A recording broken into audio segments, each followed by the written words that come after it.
Welcome to jolly scout. நான் உங்கள் doctor R Senthilkumar, leader trainer scouts. இன்றைக்கி நாம் பார்க்க போகிற விஷயம் என்ன அப்படின்னு சொன்னால், இது ஒரு ஸ்லிங். என்ன ஸ்லிங் அப்படின்னு சொன்னால், கஃப் அண்டு காலர் ஸ்லிங் அப்படிங்கிற விஷயந்தான். பொதுவாக பார்த்தீங்கன்னா ஸ்லிங்கில் வந்து நிறையா இருக்குது. இப்போ இந்த ஸ்லிங்கை நம்ம எங்கே போடுறோம் அப்படின்னு சொன்னால், மணிக்கட்டு பகுதியில் நம்ம போடக்கூடிய விஷயம் இது.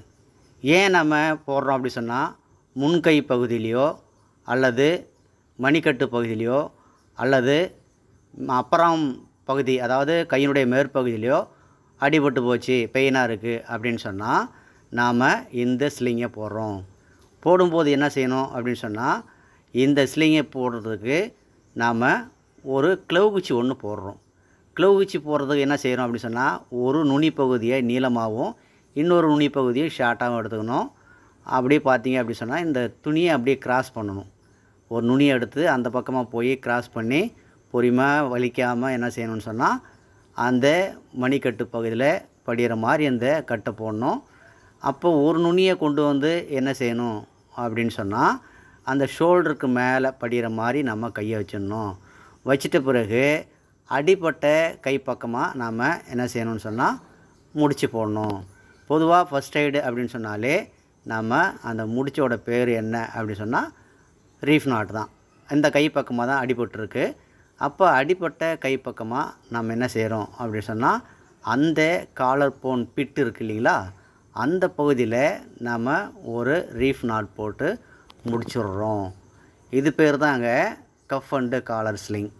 இதில் ஏதாவது துணி நீளமாக இருந்ததுன்னு சொன்னால், அதை பின்பக்கம் முடிஞ்சால் நம்ம இன்சர்ட் பண்ணிடலாம். இல்லை முன்பக்கம் ஃப்ரீயாக இருந்தது அப்படின்னு சொன்னால் நாம் அந்த மீதி இருக்கக்கூடிய நுனி பகுதியில் தெரியாமல் அழகாக நம்ம போடணும். இது பேர் தாங்க கஃப் அண்டு காலர் ஸ்லிங் அப்படின்னு சொல்கிறாங்க. இதை என்ன செய்யுதுன்னு சொன்னால், கையில் அடிப்பட்ட பகுதியில் வலி இல்லாமல் இருக்கிறதுக்காக, வலியை குறைக்கிறதாக இந்த ஸ்லிங்கை நம்ம போடுறோம். சரிங்க, திரும்ப ஒரு தடவை பாருங்கள். இப்போ பொதுவாக பார்த்தீங்க அப்படி சொன்னால், இது வலியை குறைப்பதற்கான ஒரு ஸ்லிங் அப்படின்னு சொல்கிறாங்க. ரெடியூஸ் த பெயின் அப்படின்னு சொல்கிறாங்க. பொதுவாக அது வந்து மணிக்கட்டு பகுதியில் ஏன் போடுறோம் அப்படி சொன்னால், மணிக்கட்டு பகுதியில் அடிபட்டிருந்தாலோ பாருங்கள், அப்படியே ஒரு சுற்றி அடுத்த பக்கம் கொண்டு போய் அடுத்த சுற்றில் ஒரு கேப் இருக்குது பாருங்கள். சாதாரணமாக க்ளவ் குச்சி போடுற மாதிரி தான். அந்த கேப்பில் விட்டு நல்லா நுனியை இன்னும் கொஞ்சம் நீளமாக எடுத்துக்கணும்.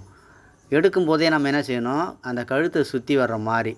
இப்போ துணி வந்து குட்டையாக இருக்குது இல்லைங்களா, பத்தாதுன்னு நினைக்கிறேன். திரும்ப என்ன செய்யணும்னு சொன்னால், ஒரு நுனி பகுதி, அதாவது கழுத்தை சுற்றி வந்து அந்த ரெண்டு நுனியும் ஜாயின் பண்ணுற மாதிரி நம்ம என்ன செய்யணும்னா முடிச்சு போடணும். அது காலர் போன் பிட்டில் போடுற மாதிரி இருக்கணும். பொதுவாக பார்த்திங்கன்னா ஃபஸ்ட் எய்டில் நம்ம ஸ்லிங் போட்டாலும் சரி, அல்லது பார்த்திங்கன்னா வேறு ஏதாவது பேண்டேஜ் போட்டாலும் சரி, பொதுவாக நம்ம என்ன முடிச்சு போடுறோம் அப்படின்னா, நம்ம ரீஃப் நாட்டு படிமுடி தான் போடுறோம். சரிங்க, கையை நம்ம எப்படி வச்சு பொசிஷனில் ஷோல்டர் மேலே வச்சிட்டிங்க அப்படின்னு சொன்னால், கை தொங்கும்போது வலி இருக்காது. அதனால தான் என்ன செய்கிறோன்னு சொன்னால், இந்த கஃப் அண்டு காலர் ஸ்லிங்கை நம்ம போடுறோம்.